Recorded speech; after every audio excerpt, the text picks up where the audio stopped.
반갑습니다. 연월TV의 마스터 세이지입니다. 오늘은 남자가 여러분에게 집착을 하게 만드는 개사기 스킬 무엇이 있는가 제가 알려드릴 건데요. 첫 번째가 예측할 수 없는 여자가 되어야 됩니다. 여러분이 그 남자랑 썸을 타다가 어느 정도 관계 진전이 있었고 여러분이 어느 정도 남자한테 호감을 보내준 상태인 것이죠. 남자가 여러분한테 물어봐요. 어깨가 딱 벌어진 남자가 여러분한테 물어보는 것이죠.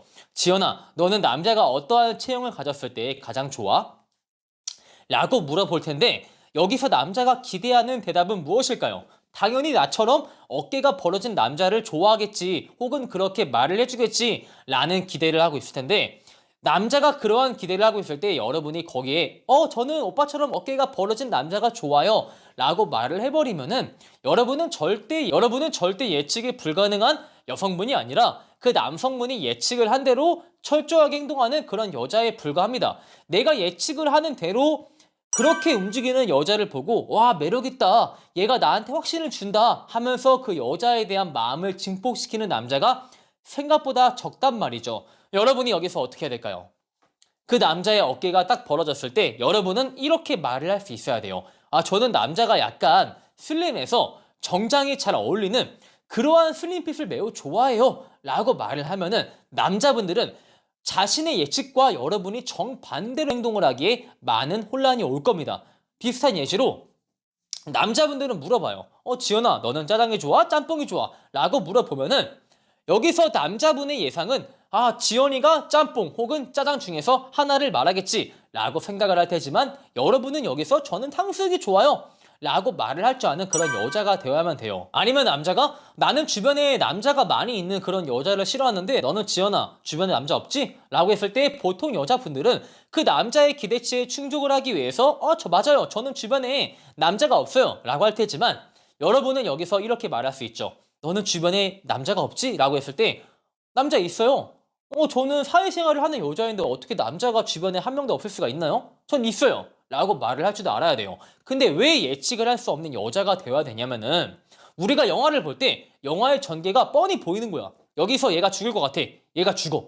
저기서는 쟤가 죽을 것 같아, 쟤가 죽어. 우리가 이런 영화를 보면서 그 영화가 대작이다 라고 평가하지 않습니다. 되려 악플을 달죠. 이 영화가 진짜 뻔하고 루즈합니다 라고 악플을 달 테지만 근데 이 영화가 내가 예측할 수 없는 전개가 나와. 여러분 어떻게 하죠? 와, 이 영화 진짜 재밌네요 라고 호평을 하죠. 마찬가지예요. 사람이 그냥 내가 보이는 그대로 행동을 하면은 거기에 흥미를 빠르게 상실을 해버립니다. 하지만 이 여성은 도저히 내가 예측을 할 수 없고 내 예상과는 정반대로 행동을 하는 그런 여성분이야. 걷잡을 수가 없어. 여기서 남자분들이 일부 흥미를 크게 느낀다는 것이죠. 절대 그 남자가 원하는 행동, 그 남자가 원하는 답변만을 내놓는 것이 정답은 아니라는 겁니다. 물론 때로는 그 남자가 원하는 답변을 줘야 될 때도 있지만 항상 그러는 것은 절대 여러분한테 유리하게 작용되지 않습니다. 여러분, 적당한 불안함보다 가장 무서운 게 뭔지 아세요? 안전 불감증이에요. 지금 대한민국 사람들이 상당히 안전 불감증에 걸렸다 하죠. 화재 경보기가 울려도 밖에 나와서 불 났나? 라고 보시는 분이 한 명도 없을 정도로 대한민국은 지금 안전 불감증에 빠져 있습니다. 근데 이 안전 불감증이 남녀 관계에서 또한 동일하게 적용하는데 이 여자분은 항상 내 옆에 있을 것이야 라는 확신이 인간 관계에서 진짜 무섭게 작용을 해버립니다. 내가 망나니가 되어도 내가 착한 남자여도 이 여자가 내 옆에 있는다 라는 확신이 있다면 대한민국 모든 남자는 망나니가 되어버려요. 그래서 적당한 불안함보다 무서운 게 안전 불감증이에요. 여러분이 그 남자한테 안전 불감증을 줄 바에는 적당한 불안함을 유발을 함으로써 그 남자가 항상 나한테 잘해주게끔 만들어줘야 돼. 그러면 어떻게 우리가 적당한 불안함을 줄 수 있냐? 연락이 항상 잘 되다가 때로는 연락이 안 될 수도 있고요. 항상 남자가 부르면은 오케이 하던 여자가 때로는 나 그날 괜찮지 않아 라고 말을 할 줄도 알아야 되고요. 아니면 주변에 적당한 이성 자원을 둠으로써 그 남자한테 내가 방심하면은 지연이가 다른 남자한테 눈이 가겠다 라는 인식을 심어주는 게 안전 불감증보다 100배, 1000배 여러분한테 유리하게 작용을 한다. 그리고 항상 잘해주려고 하지 마세요. 여러분, 공부를 못하는 아이들의 특징이 뭔지 아세요? 공부를 내가 잘하든 공부를 내가 못하든 부모님이 아유 우리 아들 이쁘다, 아유 이쁘다, 아유 이쁘다 하면은 그 애는 공부를 안 하게 되고 공부를 못 하게 됩니다. 왜? 내가 잘하든 내가 못하든 항상 부모님이 칭찬을 해주는데 어떤 아이가 내가 시간을 쓰고 공을 들여서 공부를 하겠습니까? 근데 공부를 잘하는 분들은 보통 이런 게 있다고 하죠. 내가 평상시에 공부를 못했을 때는 부모님이 나한테 관심을 안 갖다가 내가 공부를 잘해버리니까 갑자기 엄격하던 부모님이 아이고 우리 아들 잘했네 하면은 그 애가 그 부모의 기대에 부응하기 위해서 공부를 진짜 열심히 한다고 하죠. 이처럼 대한민국 남자분들이 왜 항상 엄마한테 함부로 하는지 아세요? 내가 엄마한테 아무리 함부로 해도 어머니는 나를 버리지 않는다라는 강력한 확신이 존재하기에 엄마한테 함부로 할 수 있는 겁니다. 근데 그 어머니가 지금 당장 나를 호적에서 파버릴 용의가 있다 라고 한다면은 대한민국 모든 남자가 효자가 되어버리죠. 왜? 버림받지 않기 위해서. 제가 이 말을 왜 했냐면은 여러분이 항상 그 남자한테 잘해줄 필요가 없다는 겁니다. 항상 나한테 잘해주는 사람이 한 번 더 잘해준다고 해서 남자분들은 고마운지 몰라요. 근데 평소에는 그냥 평범하게 해주던 사람이 갑자기 잘해주면은 그때의 고마움을 느낀다고 합니다. 그래서 못해주라는 소리가 아니라 10번 정도는 평범하게 대해주다가 한 번 정도를 잘해줘야지만 여러분의 그 잘해주는 태도가 남자가 고마움을 느낀다는 것이죠. 그리고 남자보다 여러분의 인생이 먼저라는 것을 남자한테 강력히 어필하세요. 여러분이 친구를 만나기로 했으면은 그 친구를 만나고 나서 남성을 만날 것이고, 여러분이 교육을 가기로 했으면은 교육을 갔다 오고 나서 그 남성을 만나면 그 말입니다.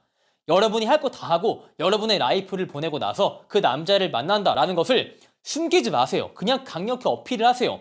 거기서 남자가 서운해하면은 여러분은 변명할 필요가 전혀 없는 겁니다. 원래 내가 이런 사람이야 라고 말하면 그만이에요. 왜 그런지에 대해서 여러분이 구구절절 설득을 하려고 하고 납득을 시키려고 하면은 여러분의 행동에 정당성을 잃게 됩니다. 보통 내가 내 행동에 대해서 나는 정당하다라고 하는 사람들은 변명을 오래 하지 않아요. 하지만 내 행동에 대해서 내가 정당성을 느끼지 못한다라는 분들은 변명을 많이 하려고 하죠. 그래서 여러분의 인생이 먼저라는 것을 남자한테 숨기지 마세요. 그냥 적극적으로 어필을 하면 그만이에요. 근데 가장 문제인 게 내가 처음부터 남자한테 잘해주다가 중간에 갑자기 내 인생이 먼저다 라고 하면은 그것은 이별로 치닫게 됩니다. 처음에는 안 그랬던 여자가 나중에 그런다 라는 것은 그 남자로 하여금 그 여자가 변했다 라고 느끼기 마련이기 때문이에요. 그래서 이러한 것들, 내 인생이 무조건 1순위다 라는 것은 썸을 탈 때부터 적극적으로 어필을 해 두어야지만 후반에 가서도 문제가 생기지 않는다라고 제가 조언을 드릴게요. 그리고 남자한테 투자를 받을 수 있는 거 싹 다 받으세요. 여러분이 남자랑 데이트하고 있다가 남자가 이런 말을 하죠. 아, 내가 살게 하면은 사게 하세요. 여러분 거기에 대고 아니야 오빠 사지 마. 내가 살게 할 필요가 없다는 겁니다. 남자한테 투자를 받을 수 있는 기회가 왔으면은 투자를 싹 다 받으시면 그만이에요. 이게 왜 그러냐? 남자가 게임하고 있는 거야. 게임하면서 캐릭터 A, 캐릭터 B를 키우고 있는데 캐릭터 A의 현질을 10,000원가량 하고 캐릭터 B의 현질을 100,000원가량 한 겁니다. 여기에서 남자가 하나를 지우라고 하면은 무엇을 지울까요? 당연히 10,000원 정도 투자한 캐릭터를 바로 지워버릴 겁니다. 왜? 투자를 내가 덜 했기 때문이죠. 이처럼 남자든 여자든 간에 투자를 많이 한 것을 절대 함부로 정리할 수가 없는 것이에요. 근데 여러분이 투자를 받을 수 있는 기회가 왔을 때 투자를 받지 않는다는 것은 나는 버림받기 쉬운 사람이다 라고 스스로 증명하는 것밖에 안 됩니다. 그래서 남자한테 투자를 받을 수 있는 기회, 나를 데리러 온다, 혹은 내 시간에 맞춰준다, 혹은 내가 하고 싶은 거 해준다, 이런 기회가 왔을 때 그것을 마다하지 말고 적극적으로 행사를 하세요. 오빠 데리러 와줘. 비가 온다. 우산 가져와줘. 내가 피곤하다. 우리 집 근처에서 보자. 나 오늘 고기 먹고 싶어. 라고 투자를 받는 것은 응당 여러분의 권리인 겁니다. 근데 투자를 받기만 하면 절대 안 되겠죠. 받기만 하면은 그 남성분의 입장에서 여러분은 이기적인 사람으로 보이기 때문에 여러분 또한 물질적인 공세를 하는 것이 아니라 여러분은 그냥 감정적인 공세로만 돌려주면 돼요. 남자가 데리러 와주면은 와 오빠만큼 내 기분을 잘 배려해준 남자가 없는 것 같아. 남자가 고기를 사주면은 와 나한테 이렇게 맛있는 음식을 사주는 오빠가 오빠밖에 없는 것 같아 라는 식으로 감정적인 공세로 돌려주면은 남자분 또한 박탈감을 느끼지 않습니다. 하지만 투자를 많이 했기에 여러분은 절대 쉽게 정리할 수 없는 여성의 상이 된다는 것이죠. 자, 이렇게 해서 오늘은 남자가 여러분한테 집착을 할 수밖에 없는 개사기 스킬에 대해서 무엇이 있는가 제가 알려드렸고요. 오늘 제 영상이 마음에 드시는 분들은 연월TV가 앞으로 쭉쭉 성장할 수 있게 좋아요와 구독, 추가적으로 제가 네이버에 연월 봄카페를 개설을 했습니다. 실시간으로 연애 상담을 받기를 원하시는 분들은 가입을 하시길 바랄게요. 안녕.